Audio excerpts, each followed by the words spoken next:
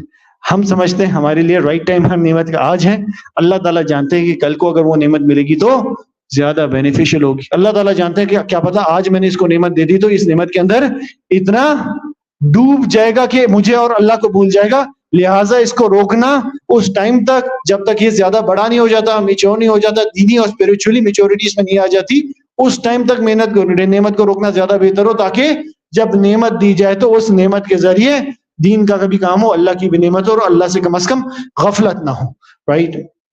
This is verse number 82 to 60. And then the fifth story, قصہ Zulqarnain, right? قصہ ذوالقرنین, ہمیں اس قصے کے بارے میں پتا چلتا ہے according to there are a lot of کیا کہتے ہیں stories regarding who this Zulqarnain was. According to some, he was Alexander the Great, right? But it is pretty much impossible, historically speaking, with the timelines, that it was him. Whoever it was, it comes in this surah also that you should not argue and discuss regarding the nitty-gritties of it. It does not matter who he was. وہ تھا کون, اس سے کوئی فرق ہی نہیں پڑتا. ہم نے جو میسج ایکسٹریکٹ کرنا ہے نا, اس سے فرق پڑتا ہے. نبی کریم صلی اللہ علیہ وسلم کو کہا جا رہا ہے کہ ان کی ڈیٹس کے بارے میں کم و بیش, ان کی ڈیٹس کے بارے میں, ان کی شخصیات کے بارے میں ڈسکشن آرگومنٹ میں نہ جائیں. That is useless for you to get into as a discussion, because the real message lies elsewhere, right? Zulqarnain کے بارے میں آتا ہے کہ ذوالقرنین was a بادشاہ, powerful person, اور اس کو اقتدار کا فتنہ, یہ اقتدار کا فتنہ تھا. He was given power, right? First he went to the one corner of the world, and there he was given an iqtidar and choice by Allah subhanahu wa ta'ala that it is up to you, you want to kill these people or you want to baksho by these people, and he chooses to baksho these people.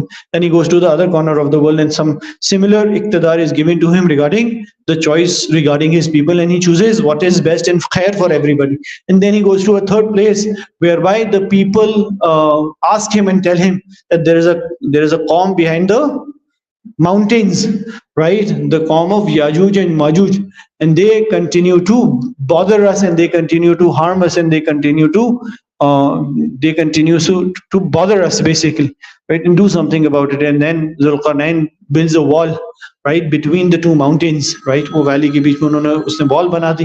In wall کے اندر لوہا پگھلا کے ڈال دیا, آیت مبارکہ میں آتا ہے لوہا کے wall کے اندر لوہا پگھلا کے ڈال دیا.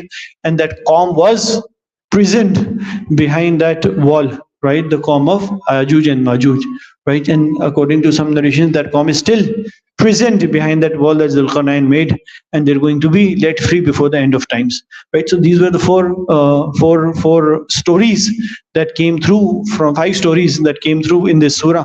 Usme hame bahut sare mote lessons nazar aate hain, right? Jo ki maine aapke samne likh di hain. Inse hame samajh aata hai ki these are primary lessons that we need to take home when we need to fight with the fitna of Dajjal, right? When we need to fight with the fitna of Dajjal.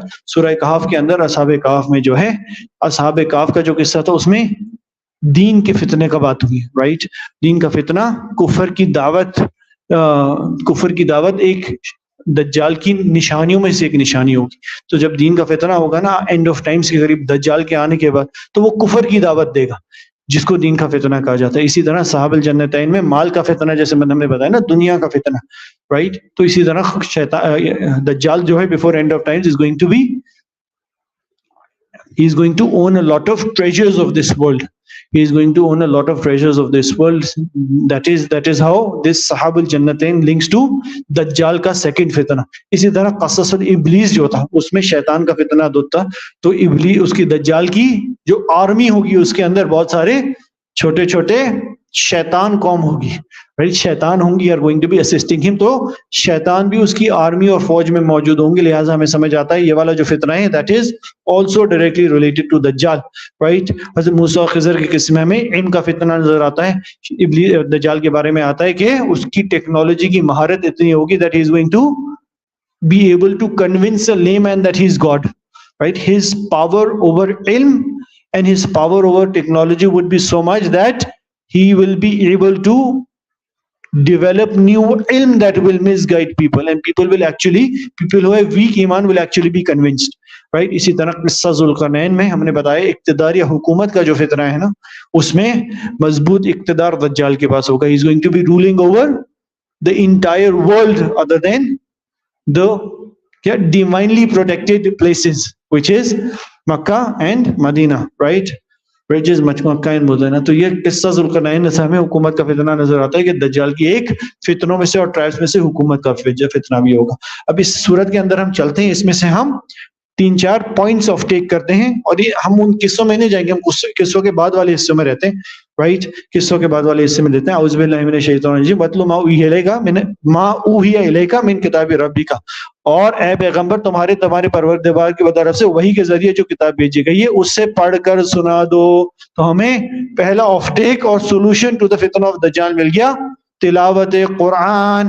واصبر نفسک مع الذین یدعون ربهم بالغداۃ والعشی یریدون وجہہ, right? اور اپنے آپ کو استقامت سے ان لوگوں کے ساتھ ساتھ رکھو جو صبح و شام اپنے رب کو اس لیے پکارتے ہیں کہ وہ اس کی خوشنودی کے طلبگار ہیں. تو ہمیں دوسرا آف ٹیک اس صورت مبارکہ سے مل گیا to save our souls from the فتنہ آف دجال, اینڈ دیٹ از نیک صحبت. اللہ تعالیٰ نے نیک صحبت کی بھی اس صورت مبارکہ میں بات کر دی, رائٹ؟ اور پھر اللہ سبحانہ تعالیٰ فرماتے ہیں وَلَا تَعْدُ عَيْنَكَ عَنْهُمْ, اور تمہاری آنکھیں دینوی زندگی کی خوبصورتی کے تلاش میں رہتی ہیں, تُرِيدُ زِينَةَ الْحَيَاةِ الدُّنْيَا, اور تلاش میں ایسے لوگوں سے ہٹنے نہ پائیں, رائٹ؟ تو دنیا کی حقیقت کے بارے میں بتا دی کہ دنیا از آل اباؤٹ دنیاوی حسن, رائٹ؟ اور آپ پھر فرماتے ہیں وَقُلِ الْحَقُّ مِن رَبِّكُمْ فَمَنْ شَاءَ فَلْيُؤْمِنْ وَمَنْ شَاءَ فَلْيَكْفُرْ إِنَّا أَعْتَدْنَا لِلظَّالِمِينَ نَارًا, اور کہہ دو کہ حق جو تمہارے رب کی طرف سے آ چکا ہے, اب جو چاہے ایمان لے آئے اور جو چاہے کفر اختیار کر لے, ہم نے بے شک سامنے ظالم ہوگی. بولا اللہ سبحانہ تعالیٰ اپنی قرآن کی حقانیت کی بھی بات کر دیتے ہیں. پھر اللہ سبحانہ تعالیٰ اگلی جو آیت مبارکہ ہے نا, these are extracts from the سورہ مبارکہ, right? اِنَّا لَا نُضِيعُ أَجْرَ مَنْ أَحْسَنَ عَمَلًا, right? کہ اے لوگوں, اللہ تعالیٰ کسی کے اچھے عمل کو اور اجر کو ضائع نہیں کرتے. اللہ سبحانہ تعالیٰ does not waste the عمل or the اجر of his نیک people, رائٹ؟ اللہ تعالیٰ کسی کی بھی نیکی کو ضائع نہیں کرتے. گویا جو میں آپ کو بار بار ایک بات کر رہا ہوں نا, اللہ تعالیٰ بہت قدردان ہے, رائٹ؟ اللہ تعالیٰ بہت قدردان ہے. اللہ تعالیٰ اتنے قدردان ہے کہ اللہ تعالیٰ کے سامنے اگر ایک نیکی اور 100 گنا جائے نا, تو اللہ تعالیٰ وہ 100 گنا بھلا کے ایک نیکی کو یاد رکھتے. اور دنیا کا تقاضا کیا ہے, رائٹ؟ ہم کسی کے ساتھ زندگی بھر اچھی طرح پیش ہے نا, ایک بلنڈر مار دیں تو وہ کیا کرتا ہے, سارے پرانی نیکیوں کو بھول جاتا ہے, سارے پرانے اچھے رویوں کو بھول جاتا ہے, right? Most of you, some of you may be married, this happens with the Begum also, right? زندگی بھر عمران بھائی نیکی سے اچھی طرح پیش آتے اپنی بیگم سے, ایک بلنڈر مار دیتے تم تو کچھ کرتے ہی نہیں ہو, رائٹ؟ یہ ہوتا ہے نا, یہ ہوتا ہے. سو دس از دا موسٹ قریبی رشتہ پرسن ہیز, رائٹ؟ ادھر سب سے زیادہ شفقت اور محبت والا معاملہ ہونا چاہیے, رائٹ؟ ہونا چاہیے نا, ادھر سب سے شفقت اور معاملہ محبت والا معاملہ پہ ہونا چاہیے, ادھر بھی ایسا نہیں ہوتا.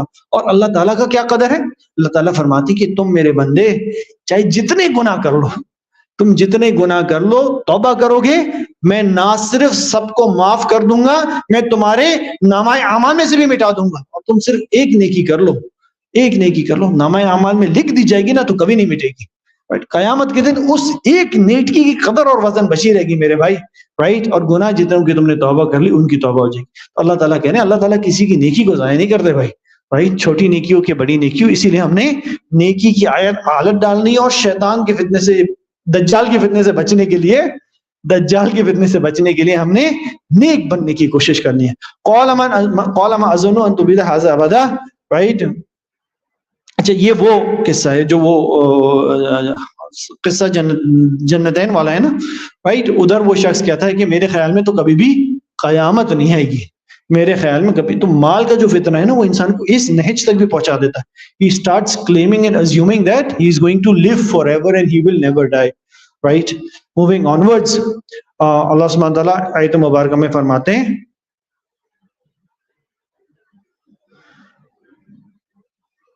هنالک الولایۃ اللہ الحق هو خیر ثوابا خیر عقبہ. ایسے موقع پر آدمی کو پتہ چلتا ہے کہ مدد کا سارا اختیار صرف اللہ کو حاصل ہے. جب سب کچھ ڈوبا جاتا ہے نا, یہ وہ والا قصہ ہے صاحب جنتین کے آخر میں, جب سب کچھ ڈوبا جاتا ہے تو اللہ تعالیٰ فرماتے ہیں کہ جب سب کچھ ڈوبا جاتا ہے نا, سب کچھ ختم ہو جاتا ہے, when everything goes from کیا, کبھی عرش پر کبھی فرش پر, جب عرش سے فرش پر آ کے گرتے ہیں نا تو اس ٹائم اس چیز کی ریئلائزیشن اور احساس ہوتا ہے کہ اللہ تعالیٰ کے پاس ہی سب اختیار ہے. جیسے اللہ تعالیٰ دیتے ہیں ویسے ہی, جیسے اللہ تعالیٰ پل پل میں دیتے ہیں ویسے ہی اللہ تعالیٰ پل پل میں لے بھی سکتے ہیں. Right person, the successful person is that person who manages to do shukr for every نعمت given to him. رائٹ پھر اللہ سبحانہ تعالیٰ دنیا کی حقیقت بتاتے ہیں. المال والبنون زینت الحیات الدنیا, کہ یہ مال اور یہ جو اولاد ہے نا یہ دنیا کی زینت ہے میرے بھائی. یہ مال اور جو اولاد ہے یہ دنیا کی زینت ہے. It is okay to have them, it is okay to be engaged and involved in them, but these are only going to help you or remain with you within the دنیا. جس دن اس دنیا سے تم جاؤ گے تو تمہارا مال بھی تمہارے ورثاء کے پاس ہوگا, اور تمہارا جو بنون ہے, اولاد ہے, بیٹا ہے, جس کے بارے میں تمہیں اتنا گرو اور تکبر ہے کہ میرے 4 بیٹے, میرے 6 بیٹے, میرے 8 بیٹے, وہ تمہیں اپنے کندھوں پہ رکھ کر قبر میں چھوڑ کے آئیں گے. 2 دن 4 دن 6 دن تمہاری قبر پہ آ کے فاتحہ پڑھ لیں گے, اس کے بعد تمہاری قبر پہ بھی نہیں آئیں گے. رائٹ جس دن وہ تمہیں کندھے پہ اٹھائیں گے نا, تمہیں باپ نہیں میت بولیں گے. رائٹ اللہ تعالیٰ یہ واضح فرما رہے ہیں. It is okay, it is okay to have them, it is okay to find sukoon in them, but realize and understand they are only for this world and they will remain within this world. Al-malu wal-banunu zinatul hayatid dunya wal-baqiyatus salihatu khairun inda rabbika sawabun wa khairun amala. کیا فرمایا, مگر وہ جو باقی رہنے والی چیزیں وہ صالحات ہیں, رائٹ, وہ جو نیکیاں ہیں وہ باقی رہنے والی چیزیں اور وہ ثواب ہے اور خیر والے اعمال ہیں.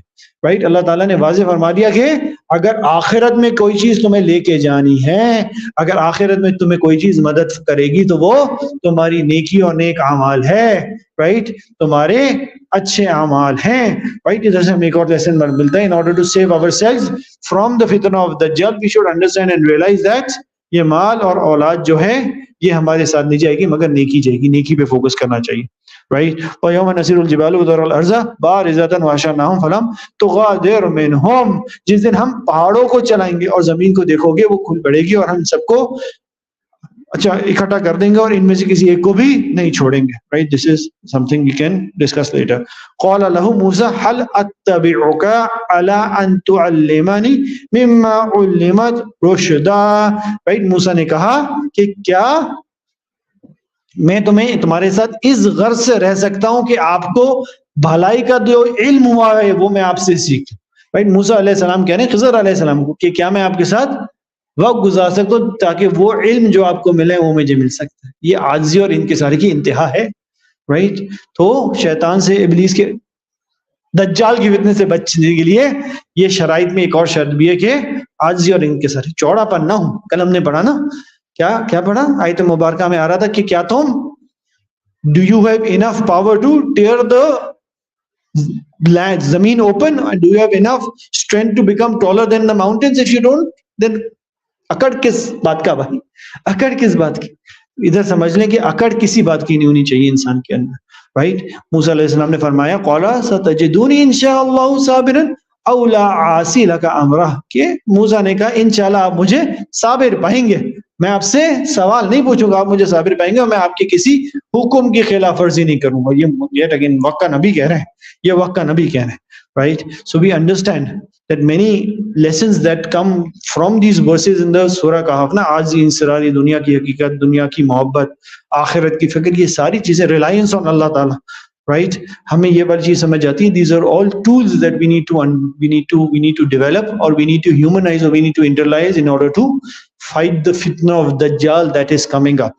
Right? اصحاب کہف کا جو فتنہ تھا نا, یا آپ کا جو ٹیسٹ تھا, دا ٹیسٹ آف دین, اس کا ایک بڑا سمپل سولوشن ہے اور وہ ہے تلاوت قرآن.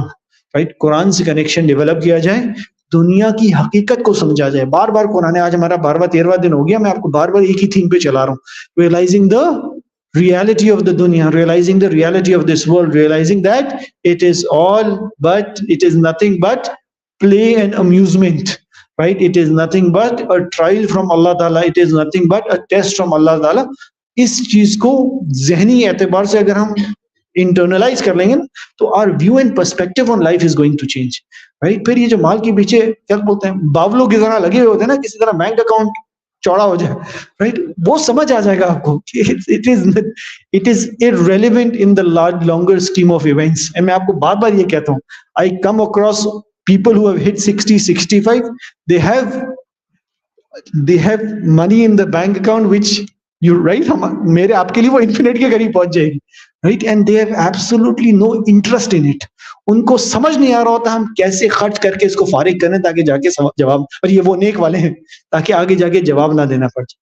جس کے پیچھے زندگی کے 60 سال انہوں نے اللہ کو، اللہ کے قرب کو قربان کیا ہوتا ہے، نمازوں کو قربان کیا ہوتا ہے، 60-65 سال کی عمر میں جب چھوٹے بھائی اور چھوٹے کزن اللہ کو پیارے ہو جاتے ہیں نا، سمجھ آ جاتی ہے کہ بھائی یہ جو 60 سال ہم نے کر لیا نا، اس کے پیچھے غلط کر لیا، اب کسی طرح we should make amends and amend, right? And this is something people eventually, neck people eventually who have faith and who have sabr and who have taqwa eventually realize, right? ہمیں یہ بات سمجھ آئی کہ دنیا کی حقیقت اور فکر آخرت کریں گے نا تو یہ جو دین کا فتنہ ہے نا اس سے ہم بچ جائیں گے. دوسرا صاحب الجنتین ہے، جس میں ہم نے آپ کو بتایا دنیا کا یا مال کا فتنہ ہے، رائٹ؟ اس کی solution is also very simple and same, and that is having the fikr of آخرت, right? آخرت کو پہچانو کہ آخر میں جا کے ذرا برابر نیکی کا بھی سوال ہوگا اور ذرا برابر گناہ کا بھی سوال ہوگا. یہ جو ذرا ہے نا، اس ذرے کو ہم کیا عادت میں کر دیتے ہیں، تو عادت کا گناہ چلتا ہے مولوی صاحب، رائٹ؟ سب کرتے ہیں تو ہم بھی کر لیتے ہیں. یہ سوشل پریشر کا جو گناہ ہوتا ہے نا، that's also mind blowing. It boggles my mind, کیونکہ میرا بھائی گناہ کرتا ہے اور میرا باپ گناہ کرتا ہے اور میرا دادا گناہ کرتا ہے، میرا چاچا گناہ کرتا ہے، لہٰذا میرے لیے بھی حلال ہوگی، رائٹ؟ جانتے ہوئے، رائٹ؟ نیک ہیں، سمجھتے بھی ہیں، نماز بھی پڑھتے ہیں، مگر چونکہ سب کرنے لہٰذا بھائی ایسے ہم معاشرے میں، سوسائٹی میں کیسے رہیں، رائٹ؟ سو یہ چھوٹی چھوٹی چیزوں کے بارے میں کانشیس ہونا اور سمجھنا، that is absolutely essential to save our souls from the فتنہ آف دجال. قصہ ابلیس میں ہمیں سمجھ آیا اس کا تکبر تھا، رائٹ؟ ازلی دشمن سے ہوشیاری، عقیدہ توحید کی محنت، اپنے ایمان پہ محنت کرنا، understanding the different articles of faith and understanding and humanizing them and understanding them in depth, right? اہمیت قرآن کریم کی اہمیت، اور yet again آخرت کی فکر is absolutely essential. قصہ موسیٰ خضر میں ہمیں نظر آ رہا ہے کہ ازلی دشمن سے بیزاری اور تواضع اور انکساری. ازلی دشمن والی بات پیچھے ہو گئی، شیطان کو ریکگنائز کرنا، رائٹ؟ دجال کو ریکگنائز کرنا، دجال کے فتن کو پہچاننا، اور ہمیشہ ہیوملٹی ہونا، ہمیشہ عاجزی ہونا، ہمیشہ اپنے آپ کو دوسروں کے سامنے چھوٹا سمجھنا. آپ کسی کے سامنے اپنے آپ کو بڑا دکھا کے جو ہے نا کبھی بھی کچھ بڑا حاصل نہیں کر سکتے، رائٹ؟ اپنے سامنے بھی کوئی بہت بڑا آتا ہے نا جو who demands not commands, who expects a lot of respect from us, we are never open with them, right? آپ کے ساتھ بھی یہ ہوتا ہے، اس کے روب میں آئے ہوئے ہوتے ہیں، رائٹ؟ اگر آپ نے ایسا نہیں بننا، اگر آپ نے لوگوں سے سیکھنا ہے، اگر آپ نے لوگوں کو سکھانا ہے، اگر آپ نے دین کی محنت کرنی ہے، اگر آپ نے دین پر عمل کرنا ہے، اگر آپ نے نیکی کرنی ہے، تو اس سب کے لیے شرط ہے عاجزی اور انکساری، having humility in whatever you do, right? And there is something called ظاہری humility, there is something called باطنی humility. ایک ہوتا نہیں یار میں تو بہت عاجز ہوں، میں تو زمین پہ بیٹھوں، رائٹ؟ ایک ہوتا ہے دل میں فیل کرنا، یہ رائٹ؟ ایک اور چیز ہوتی ہے دل میں فیل کرنا، that is something which is even more difficult and which is actually the اصل عاجزی اور انکساری، right? So باطنی انکساری and عاجزی is absolutely essential to save ourselves from the fitna of Dajjal. اور قصہ ذوالقرنین پہ ہمیں سمجھ آیا کہ اخلاص اور شکر دو موٹی موٹی چیزیں ہیں. اگر ہمارے اندر اخلاص آ جائے، رائٹ؟ ہمارے اندر اقتدار میں اخلاص آ جائے، whenever we are in the position of power, we know that this position of power has come to us solely by Allah subhanahu wa ta'ala, for Allah ta'ala, to serve Allah ta'ala's deen. And if we have ikhlas and we remember Allah ta'ala in all our decisions, and we do shukr for whatever Allah ta'ala has blessed us with, inshallah that is going to save us from the fitnas of Dajjal. Inshallah this was the short session. جو کہا گیا سنا گیا، اللہ تعالیٰ اس پر عمل کرنے کی توفیق عطا فرمائے. اللہ تعالیٰ ہمیں دجال کے تمام فتنوں سے حفاظت عطا فرمائیں۔ وآخر دعوانا ان الحمدللہ رب العالمین۔ دعا کر لیتے ہیں الحمدللہ رب العالمین والعاقبۃ للمتقین والصلاۃ والسلام علی خاتم الانبیاء والمرسلین۔ ربنا اغفر لنا ذنوبنا بعد إذ هديتنا وهب لنا من لدنك رحمة إنك أنت الوهاب ربنا آتنا في الدنيا حسنة وفي الآخرة حسنة وقنا عذاب النار ربنا لا تزغ قلوبنا بعد إذ هديتنا وهب لنا من لدنك رحمة إنك أنت الوهاب۔ میرے پیارے اللہ، میرے کریم اللہ، میرے رحیم اللہ، ہم آپ کے عاجز مسکین بندے ہیں، میرے پیارے اللہ ہمارے سارے گناہوں کو معاف فرما دیجیے۔ میرے پیارے اللہ ہمارے سارے کبیرہ صغیرہ گناہوں کو معاف فرما دیجیے۔ میرے پیارے اللہ وہ گناہ جو ہم نے جان کے کیے، جان بوجھتے ہوئے کیا، ان کو گناہ سمجھ کے کیا، میرے پیارے اللہ ان ساری گناہوں کو معاف فرما دیجیے۔ اللہ جی وہ گناہ جو ہم نے انجانے میں کیے، ان کو گناہ سمجھے بغیر کیا، جو سوسائٹی کے پریشر کی وجہ سے کیے، میرے پیارے اللہ ان تمام گناہوں کو بھی معاف فرما دیجیے۔ میرے پیارے اللہ ان تمام گناہوں سے ہمیں بچنے والا بنا دیجیے۔